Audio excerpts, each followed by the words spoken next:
Well, so it's time for a review. You crazy mother.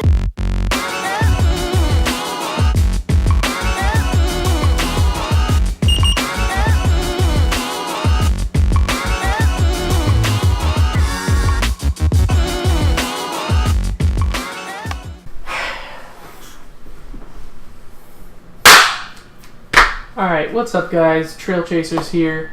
Today, as you guys saw by the intro, we're going to be going over the Feiyu WG3 wearable gimbal.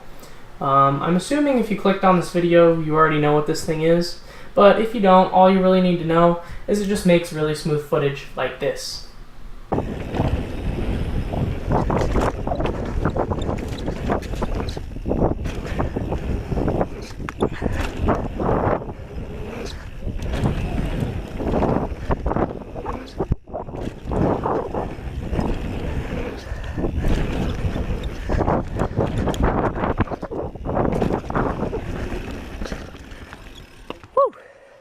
Now, over the past year, a lot of mountain bike YouTube channels have really switched over to wearing these gimbals because of how smooth the footage is that you can produce, as you just saw.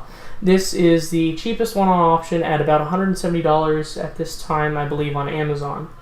I'm going to be going over my personal experiences with it and my opinions, but to show you how it works, just push this little button and hold it down for a couple of seconds. Turns on, push it 3 times. Your camera will rotate forward. I push it once because that usually makes it roll a little bit better, and that's all you really need to get going. So she's a pretty simple little system, and she works quite well.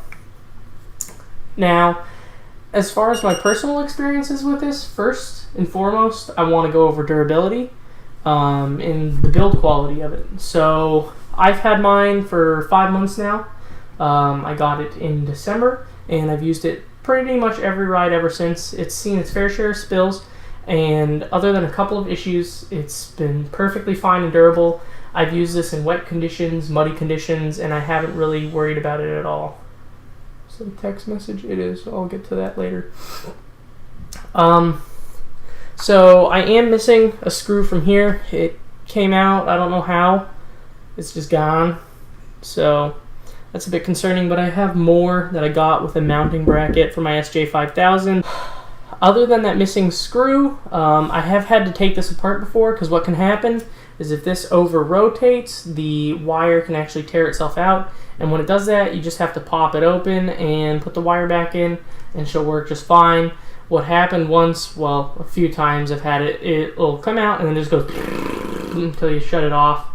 So other than that, I haven't had any durability issues. I have bent one of the arms, and I just it was this one, and I just brute forced it back into place in the middle of a ride, and it works just fine. I haven't seen any issues with it, and yeah.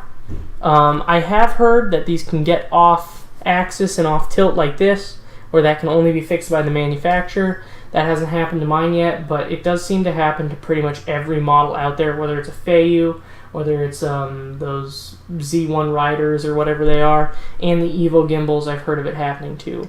That's one thing I want to cover, is it seems that all these smaller gimbals do have their issues with them. I think it's just because they're so small and they're all self-contained. I mean, it's tiny.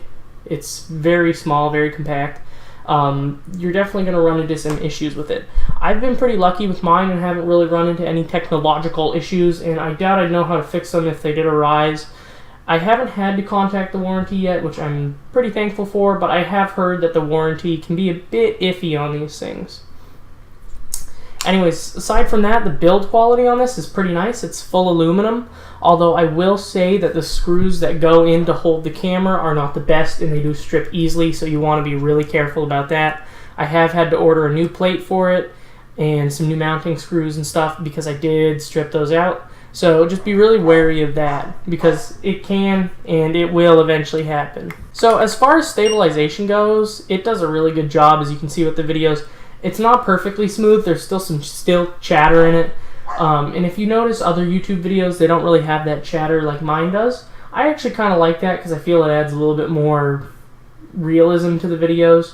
I could get rid of it by just adding some post-production stabilization or just using a GoPro with a built-in gimbal, but for now I'm perfectly fine with it and I haven't really heard any issues with it.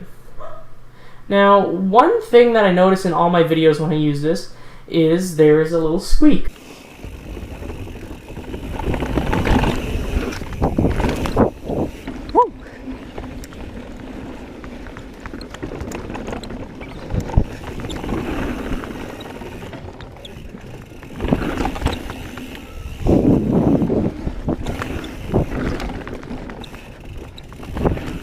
I don't hear it when I use it, and I don't hear it when I'm riding, but you can definitely hear it in the videos.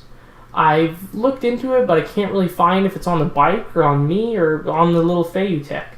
So as of now, I'm a little bit stumped by it, but I'm still looking for a solve on that issue.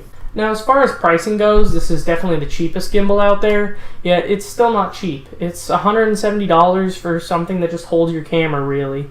That's what it boils down to. It does a great job at holding your cameras because it literally takes out every single movement that you put into it. No matter what it is, it'll smooth it out and the camera will just float. I can try as hard as I want to, but that camera's staying in pretty much a perfectly vertical position. Now, is it worth it for the average consumer? I have a hard time saying so. I think it's pretty tough because most people aren't really doing YouTube. For regular trail riding, I think a GoPro chest mount with a little stabilization in post-production or with a built-in gimbal on the GoPro is more than plenty. And even better than that, I actually kind of appreciate the side head cams with a little bit of stabilization in them. Those usually work out really well, and the modern GoPros are really good at taking out a lot of the chatter.